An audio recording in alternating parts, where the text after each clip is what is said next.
Hello everybody and welcome to today's live learning session. I'm looking forward to answering all your questions for you today. How this process works is I put an hour aside every Wednesday morning at 9 a.m. GMT and we go live on both the Ezoic Access Now Facebook page and then also the Ezoic YouTube page as well.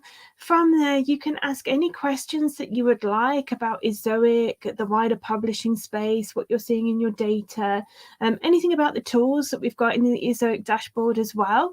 And I'll answer those questions live for you. And where I'm not able to answer the questions live, I'll direct you so that you can find the right next step to help get you the answers that you're looking for.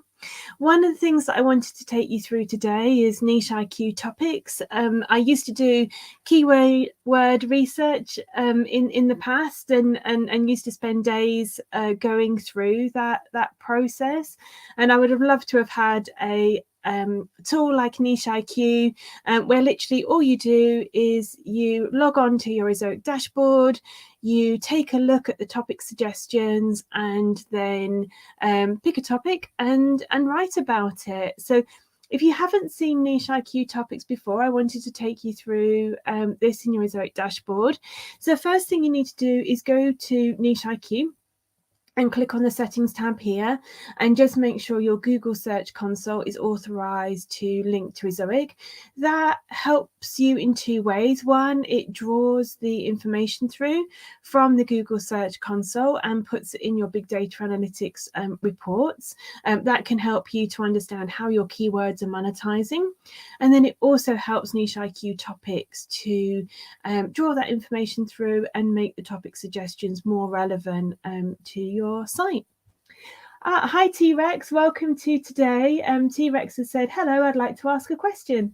That's fantastic. I'd love to help you with that. Do let me know in the comments and I'll take a look at that for you.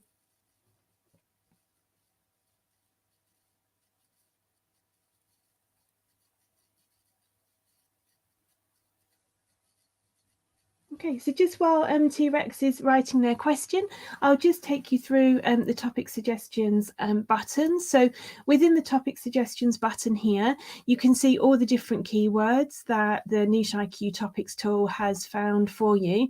Now, some of them you may think, well, actually, this isn't relevant to my domain, or I've already written about it, and that's no problem at all.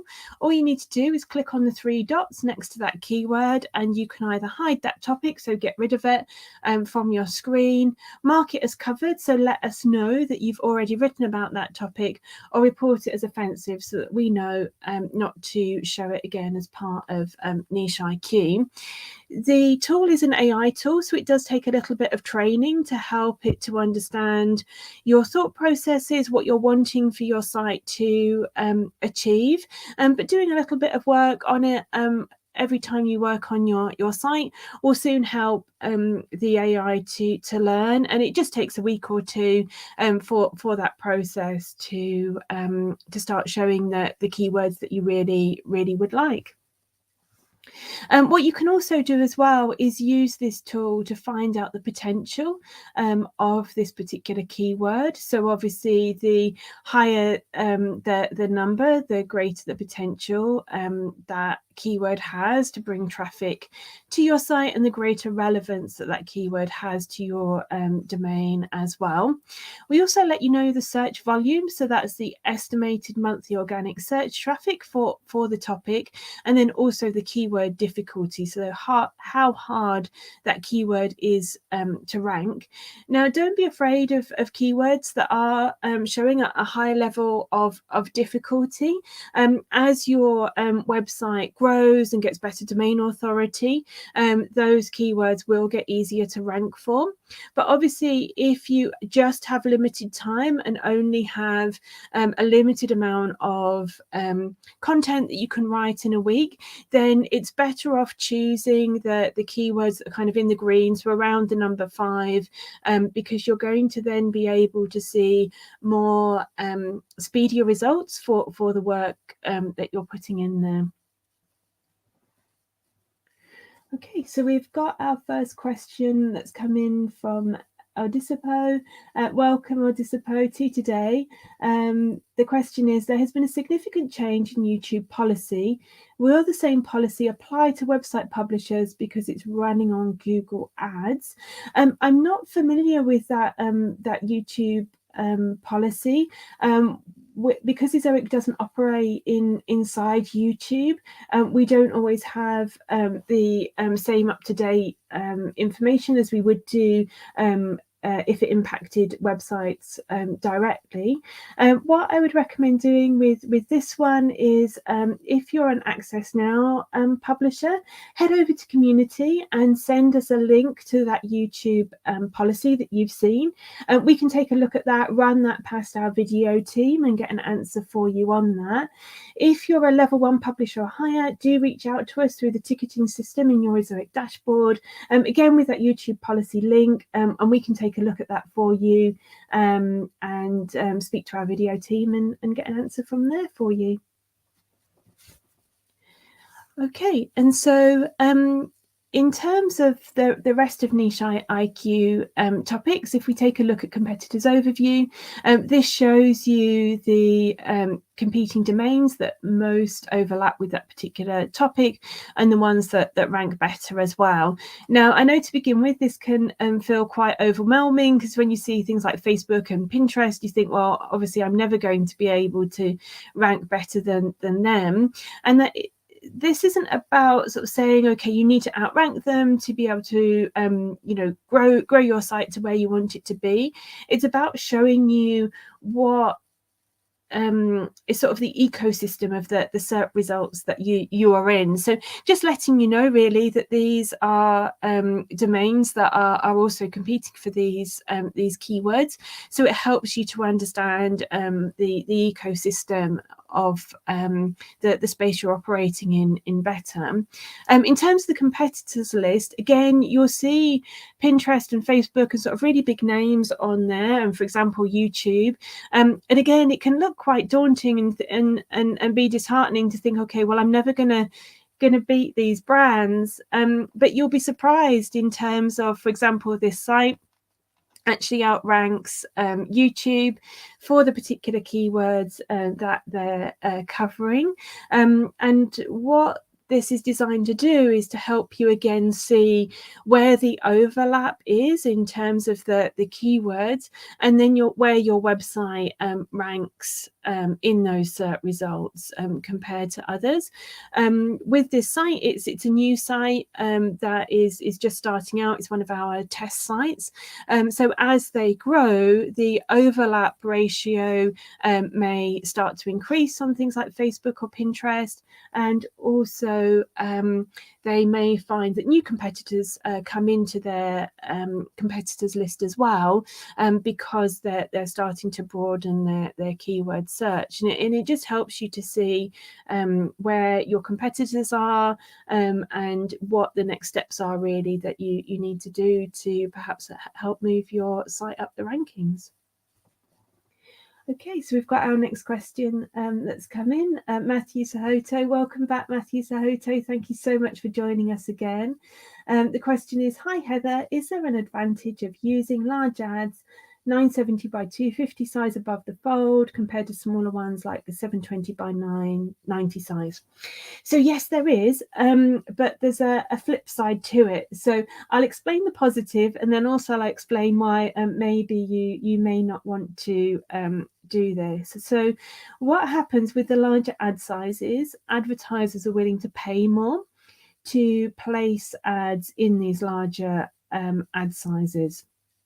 They can also, if you've got the adaptive sizing switched on, buy a space within that ad size, and Ezoic can effectively sell 4 ads for the space of 1. And when we do this for you, it means that overall you get more revenue even than you would do if we sold a 970 by 250 space. It gives the advertisers more flexibility in terms of the sizes that they can request, the sizes of ads they can put on your site, and means that overall that you earn more money. Now, the downside of putting this larger ad size above the fold is that it can then mean that you're not following Google ad policy. And the reason for that is that Google doesn't see things like your menu, your header image as content.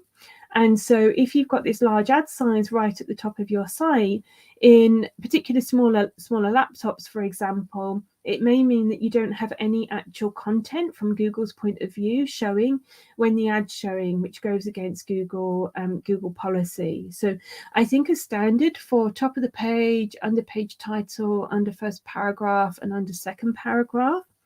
The biggest sizes we have are netboard, which is the big square one. And then for the letterbox one, it's a 728 by 90 size. Now, that's not to say on every site that the 970 by 250 will go against Google policy. So it's about looking at your site and deciding what's right for yourself.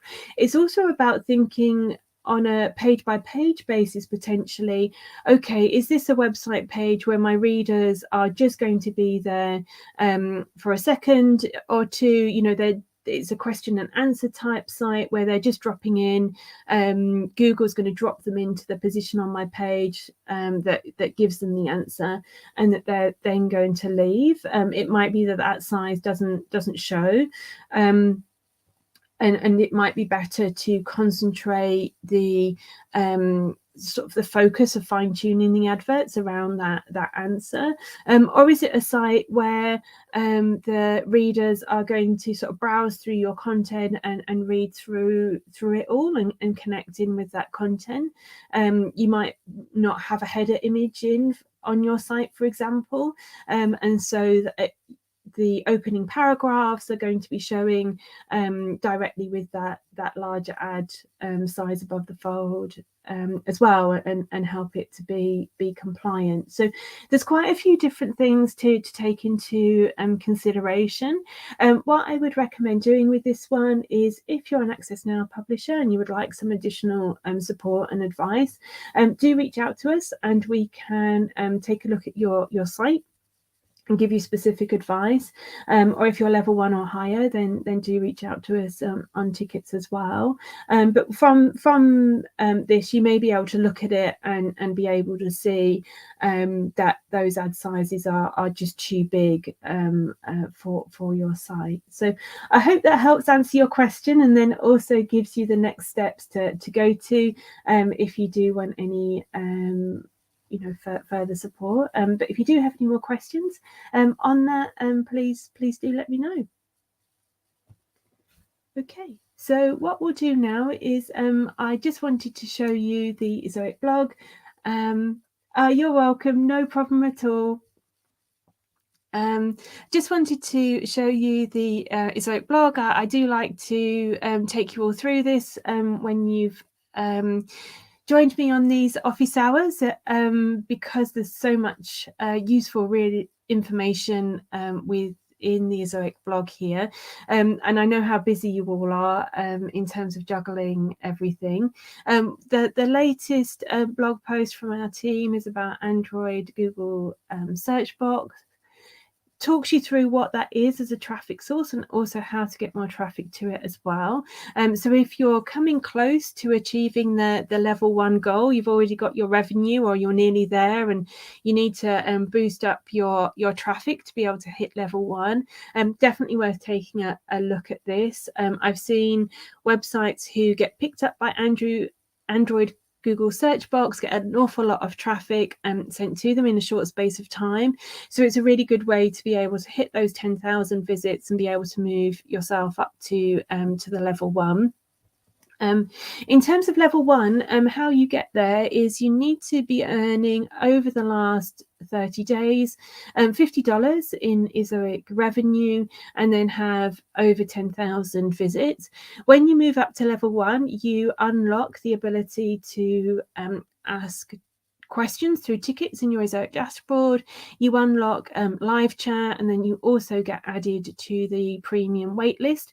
So our AI technology starts to look at your website and starts checking to see when it will be ready for inviting you to premium as well. So there's lots of benefits from moving up to that next level. And when you look at your Ezoic dashboard, so if you go to your Ezoic dashboard and then click on the levels button here, it shows you how close you are and what you need to do to achieve that next level. So for example, with this particular site, if I was working with them, the recommendation that I would give them is to really focus on their visits. They've already achieved their revenue for December, but missed out on the visits for that month, and so by focusing on their visits for these next 30 days, it might then help them to move from Access Now to level 1. Okay, so just while we're waiting for the next questions to come in, just wanted to talk you through how this process works. So if you haven't joined us before, welcome. My name's Heather Murdoch. I work in the Access Now team. So it's my role to help you to understand the Ezoic dashboard better, to help you to use Ezoic's tools to grow your business, and then help you to understand a wider publishing space as well. So I host these live sessions every Wednesday at 9 a.m. GMT. So you can drop along, whether that's through Facebook or through YouTube. And on the comments section, ask any questions that you would like about Ezoic, your data, or the wider publishing space. Where I can, I'll answer those questions directly for you, so you've got the answer straight away. And if there's any additional information that we might need from you, to protect your privacy, so that you're not revealing like site names or anything like that in the comments, I'll make sure to then direct you to the next step, so that you can get specific information for your site as well. We do also have Q&A sessions that are done about once every couple of weeks. We've got a Q&A session coming up on next week on affiliate marketing. That's on the 7th of February. So if you're interested in affiliate marketing and want to know more, do come along to that session. You can click on the notify me button here, and YouTube will notify you when we're going live. And then also tomorrow, which I'm really looking forward to, is the basic guide to getting your Ezoic Core Web Vitals to green. We've got a wealth of tools in the Ezoic dashboard that can help improve your Core Web Vitals. So this session tomorrow is helping you to understand more about those tools and how you can implement them to get your Core Web Vitals to green.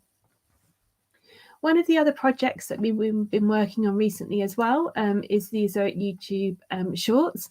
So what these are really short videos. So YouTube Shorts are less than a minute, and they talk you through different aspects of Ezoic and can help you to understand more about Ezoic and how you can use our tools to achieve your website goals. Within them, we talk you through the background of the tool, or give you an explanation, as well as show you the step-by-step process that you need to do to help achieve what you're looking to do with that particular question. So with the Ezoic YouTube Shorts, we're looking to put a library of these together so that you can take a look at them. And also we can share them with you either through community or through sessions like this, so that you've got that as a reference to go back to. So what we'll do is I put an hour to one side for these sessions, but if you feel that you've got all the information and are happy that you've got all your questions answered today, then I do finish them early. So what I'll do is I'll stay here for another couple of minutes just to give you the opportunity to ask any questions that you would like. And if you do have any questions, no matter how small, do let me know. I'd be really happy to answer them for you and get you the support that you need. If you take a look if you're on Facebook, you can put your questions in the comments box underneath the video that's showing, or on YouTube, the comments box I think goes up on the right hand side of your screen. So all you need to do is just type the question in there. That pops up on my second screen that I've got here. I then read it out and give you the answer that you're looking for. So do let me know if you've got any questions. I'll just give it a moment or two, and if you feel that all your questions have been answered, I will close the session for today.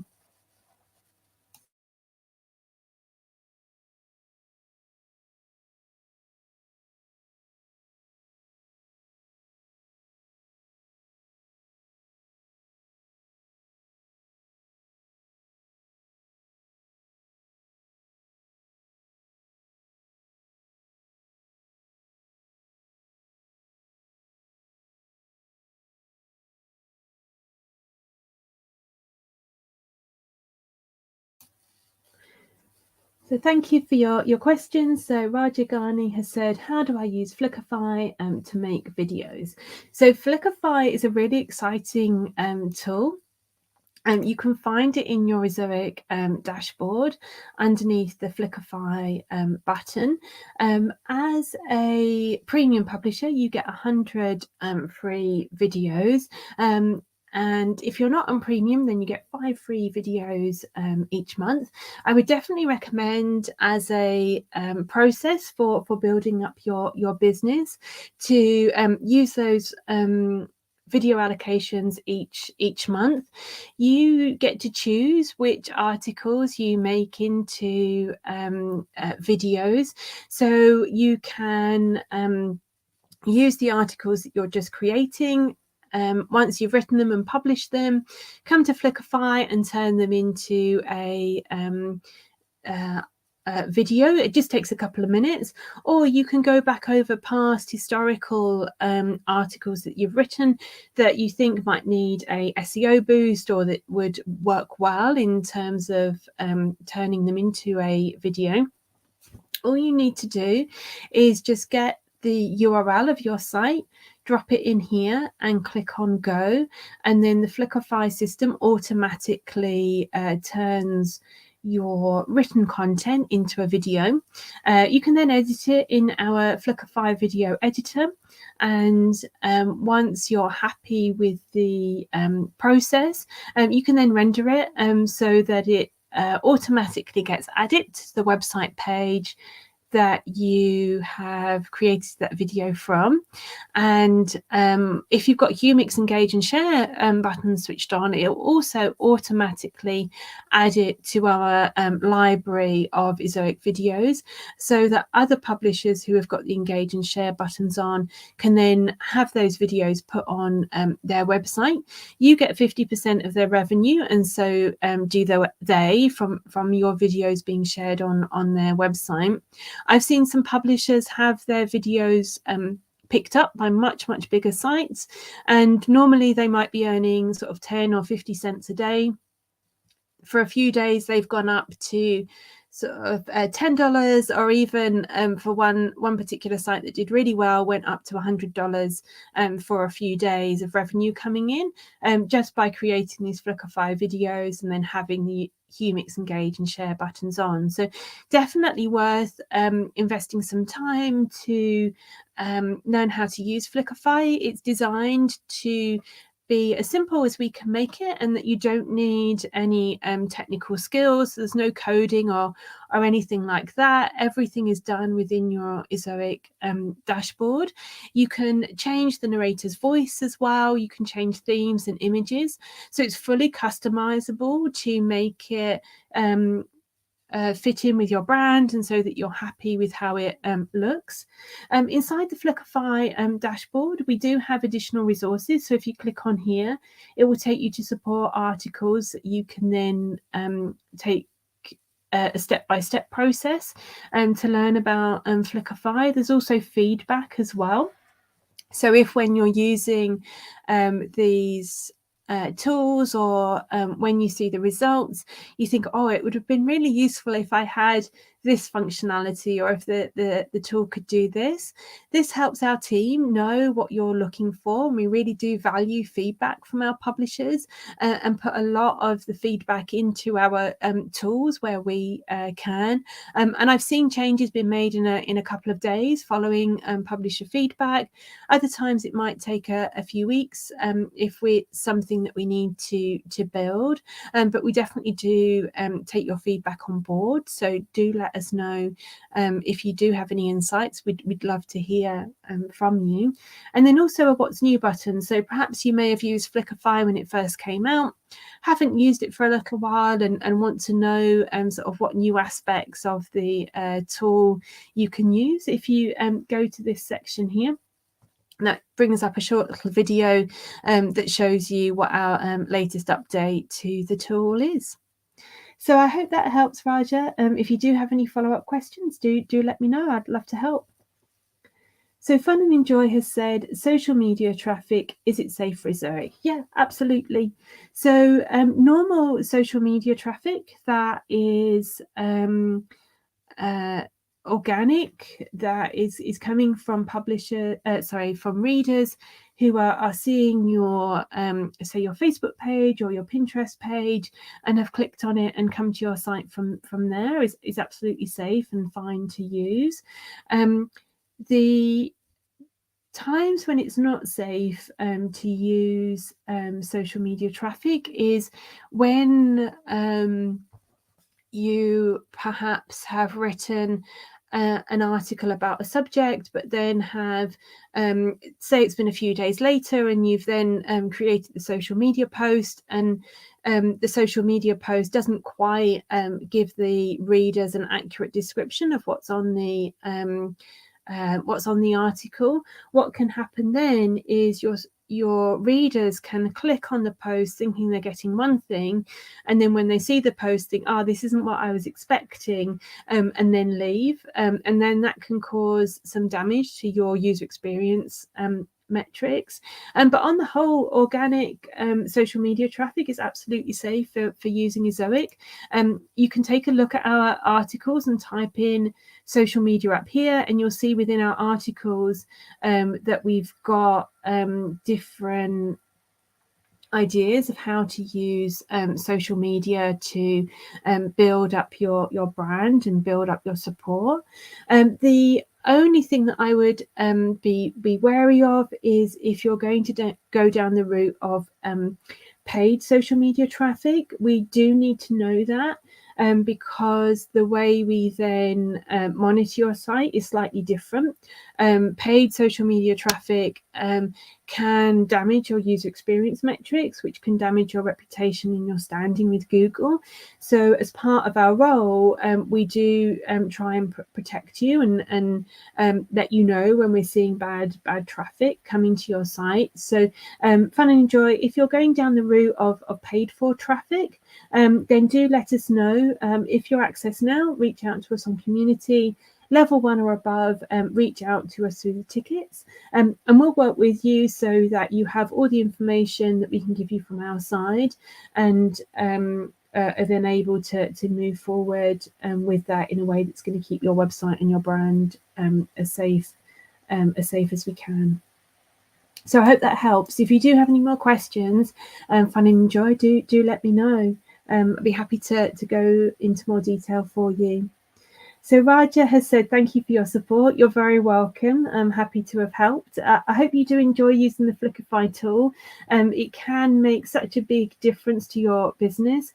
Having video on your site as well, it impacts the revenue, which is always great as a business owner, because you do want to make more money. That's how you can keep going, isn't it? If these projects are profitable. And but also alongside this, what happens with video is it has the ability to get more traffic to your site.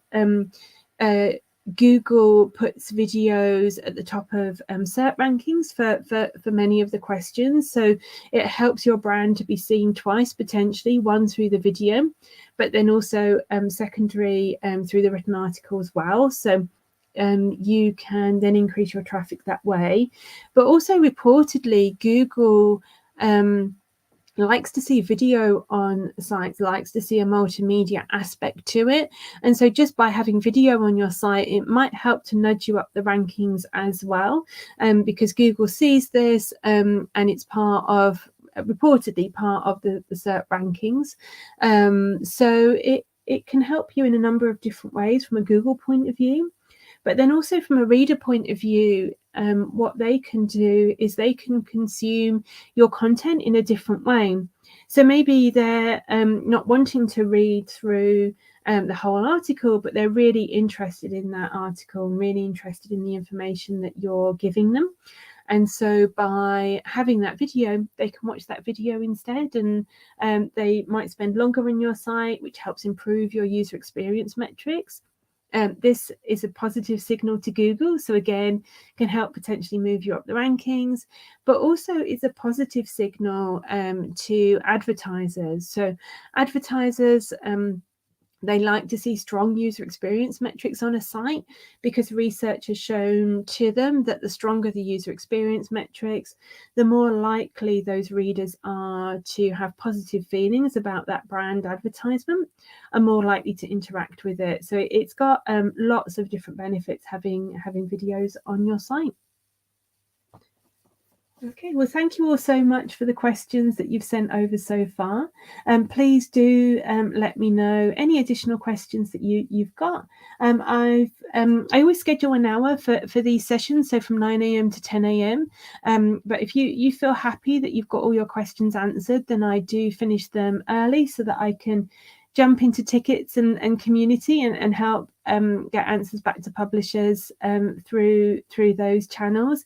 So I'll stay on the line for another few minutes. If you do have any questions, do let me know. And just before you go, if you do feel you've got all your questions answered, just to let you know, for tomorrow we do have a Q&A about basic guide to getting your Ezoic Core Web Vitals to green. So that's at 12 o'clock on GMT tomorrow. So if you're around, if you're having problems with your Core Web Vitals and are looking for additional support, do come along to that session. I'd love to be able to help you increase your Core Web Vitals and help support you with that.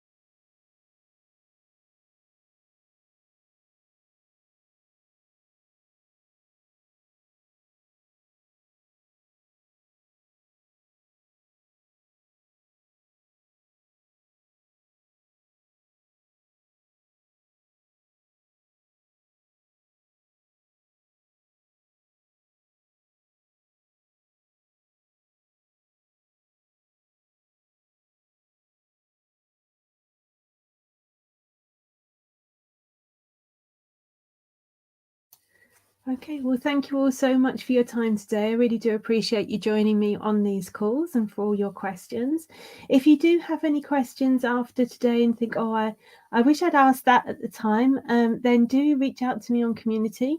I'd love to be able to help you further with your queries. You can find me on there sort of Monday to Fridays. I drop in and out of that alongside doing the live session. So I do try to get answers back to you just as soon as I can.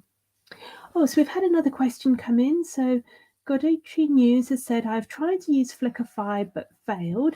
Oh, I'm sorry to hear that. It's something that I'm really passionate about, the Flickrfy videos.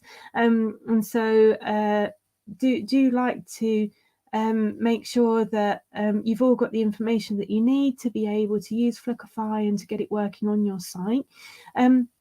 What I would recommend doing, Godartri, is if you can reach out to me on community and just let me know that you haven't been able to use Flickify, I can take a look at what's happening there for you and be able to get any technical troubleshooting issues sorted out for you. Alternatively, if you want to let me know what stage you got up to and what stage you weren't able to do on the Q&A, do let me know and I can answer that for you live now.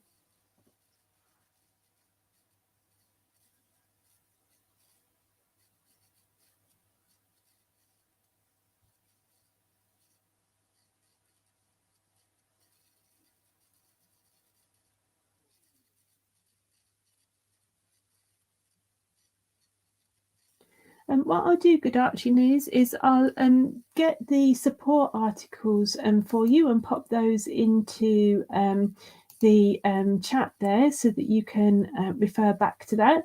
If you do have any information as to why Flickify wasn't working and you're happy to share it as part of the comments, do let me know. I'm happy to stay on the line and see if we can get this resolved for you. Bear with me, I'll just go and get those articles now for you.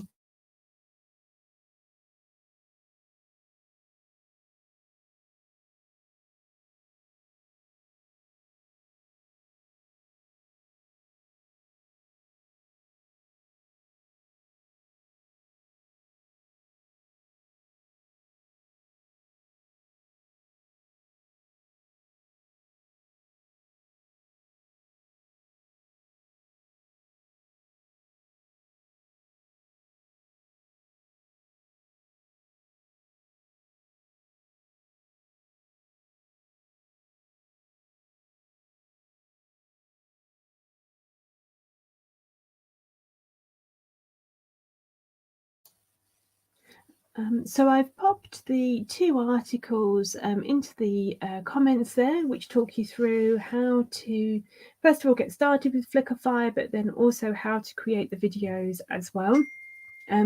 With these articles, they talk you through a step-by-step process of how to get the Flickify videos made. So what I would recommend doing, and Godartri News, is working through those articles.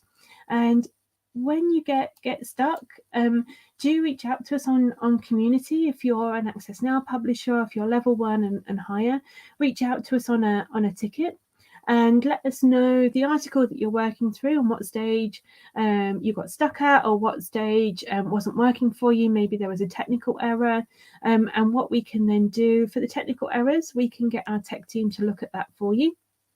If we know that the stage you've got stuck at, it helps us to be able to let that team know, and they've got a starting point for the investigations. Or if you aren't quite sure what to do and have got stuck at a particular stage, if you let us know what stage you've got stuck at, we can then send you over additional screen grabs or go into more detail, which can help you with that. So I hope that helps, Godartri News. If you do have any follow-up questions, do let me know.